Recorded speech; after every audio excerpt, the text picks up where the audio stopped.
انسان کو اللہ تعالیٰ نے اتنی نعمتیں عطا کی ہیں کہ اگر وہ ان کا احساس کر لے تو کبھی بھی ناشکری اس کے انداز سے، رویے سے اور اس کی طرز زندگی سے ظاہر نہ ہو، بلکہ اس کا سانس سانس جو ہے وہ اللہ کا شکر کرے۔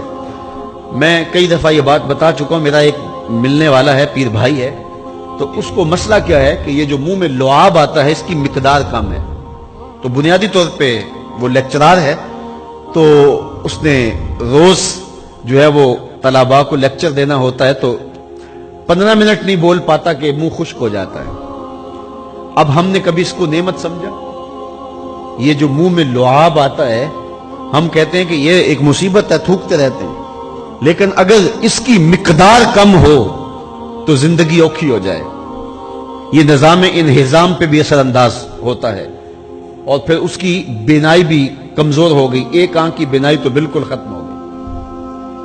مرض کیا ہے، مسئلہ کیا ہے، کون سی نعمت کم مل رہی ہے؟ پانی نہیں مل رہا، مل رہا ہے، آکسیجن نہیں مل رہی ہے، گردش خون جاری ہے۔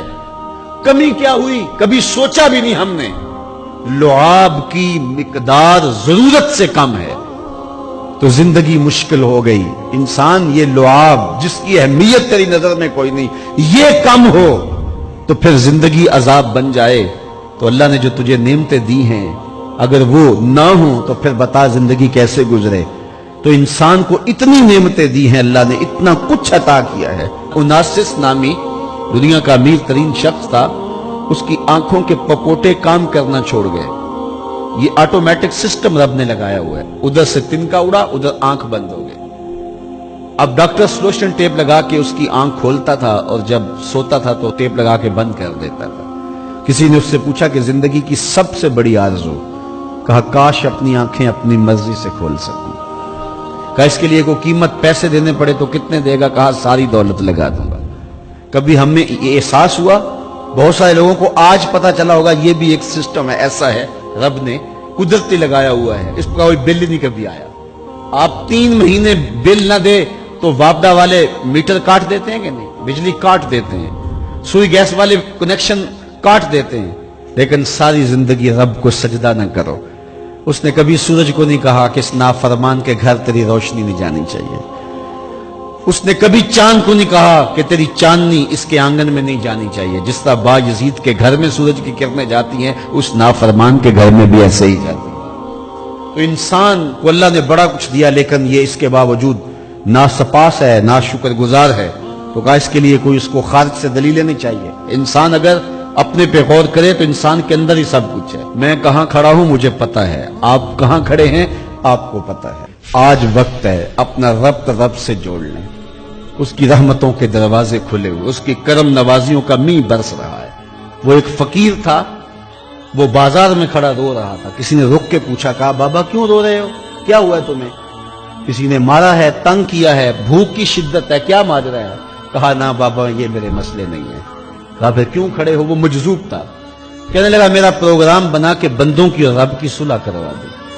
تو کہا پھر کیا ہوا؟ کہا وہ تو مانتے ہیں، یہ نہیں مانتے۔ وہ تو کہتا ہے لے آئے نے میری دہلیز پہ، ایک آنسو سے سارے گناہ معاف کر دوں، لیکن یہ میری سنتے ہی نہیں ہے۔ ایسا پیار ہو گیا دنیا سے، میری بات ہی نہیں سمجھتے۔ میں انہیں سمجھاتا ہوں، آگے سے مجھے پتھر مارتے ہیں۔